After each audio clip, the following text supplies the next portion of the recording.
मुंबई गोवा महामार्गावर माणगाव तालुक्यातील गारळ गावाच्या हद्दीत 2 कार आणि एका दुचाकीचा भीषण अपघात होऊन दुचाकीस्वाराचा जागीच अंत झाल्याची दुर्दैवी घटना घडली.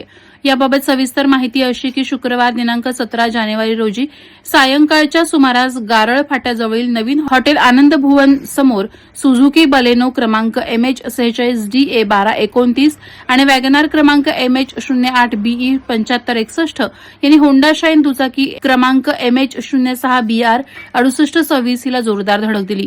सीसीटीव्ही फुटेजमध्ये दिसतं की दुचाकीस्वार अण्णा काळे राहणार खांदाड माणगाव हे महामार्गावरून रस्ता क्रॉस करत होते.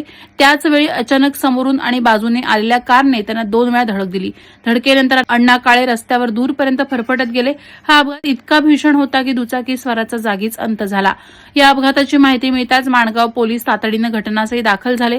स्थानिक नागरिकांच्या मदतीनं जखमींना उपजिल्हा रुग्णालयात दाखल करण्यात आलं.